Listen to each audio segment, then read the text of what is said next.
नमस्कार दोस्तों, मैं डॉक्टर गुलशन जहांगीर सुमन हॉस्पिटल फतेहपुर राजस्थान से स्वागत करता हूं आपका एक और नई वीडियो में।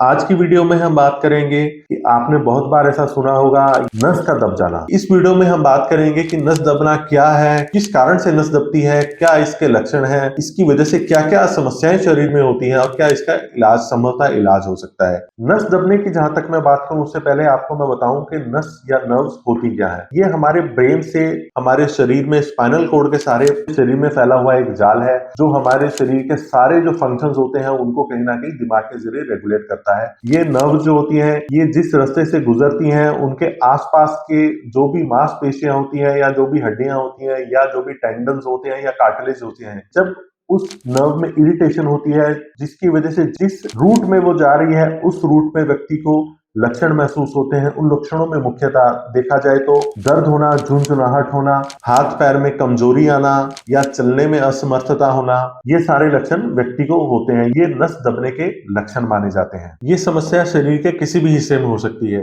अगर किसी भी हिस्से में ये समस्या हो, व्यक्ति को ये लक्षण मिले, उनको इग्नोर ना करे, तुरंत प्रभाव में किसी डॉक्टर के पास जाकर के उसका इलाज जरूर कराए।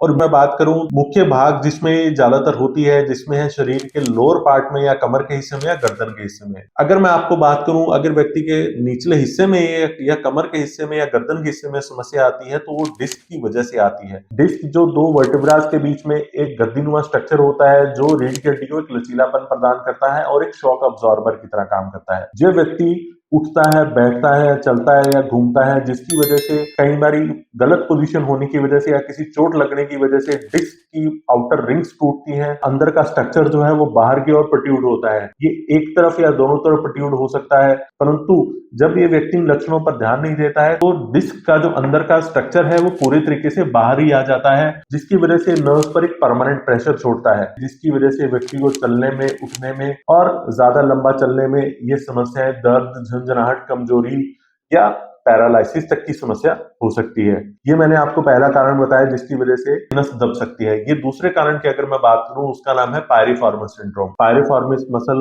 ये हमारे कूल्हे के पीछे की एक मसल होती है और जिसके पीछे से हमारी स्टैटिक नर्व नीचे पैर में जाती है। जब किसी कारणवश या पायरिफॉर्मिस मसल में सूजन होने की वजह से या लिगामेंट में इरिटेशन होने की वजह से जब ये नस को दबाती है, नस को इरिटेट करती है, तो उसकी वजह से व्यक्ति को नस दबने के से लक्षण आते हैं। इसके साथ कार्पल टनल सिंड्रोम भी नस दबने का कारण हो सकता है। ये हमारी हथेली के बीच में ट्रांसवर्स लिगामेंट होता है जिसके बीच में से हमारी मीडियन नर्व गुजरती है। इस लिगामेंट में सूजन होने की वजह से ये जब नर्व को दबाता है तो जिसकी वजह से व्यक्ति को हाथों में झुंझुनाहट, दर्द या कमजोरी ये सारे लक्षण आ सकते हैं। एक और कारण है जिसकी वजह से नस दबने के ऐसे लक्षण आ सकते हैं जिसका नाम है पेरिफेरल न्यूरोपैथी। किसी कारणवश या किसी इंफेक्शन की वजह से या किसी लंबी तकलीफ या चोट लगने की वजह से नर्व्स का डैमेज होना, ये सारे कारण हैं जिसकी वजह से व्यक्ति को नस दबने के ऐसे लक्षण शरीर में आ सकते हैं। अब इसके इलाज की बात करूं, इसमें देखा गया है कि जब व्यक्ति शुरुआती स्टेज में ही डॉक्टर के पास जाता है तो उसमें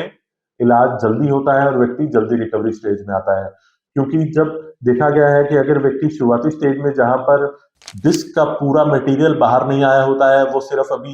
बाहर के एनुलर रिंग्स ही टूटे होते हैं, अगर उसी स्टेज में डॉक्टर के पास जाता है तो ये लक्षण जल्दी कवर होते हैं और व्यक्ति को जल्दी स्वास्थ्य लाभ होता है। और इसमें देखा गया है कि व्यक्ति को दर्द और सूजन कम करने के लिए कुछ दवाइयां दी जाती हैं और नर्व्स को इंप्रूव करने के लिए, नर्व्स को ताकत देने के लिए कुछ दवाइयां दी जाती हैं जिससे ये सारे लक्षण कम होते हैं और व्यक्ति को रेस्ट एडवाइस की जाती है।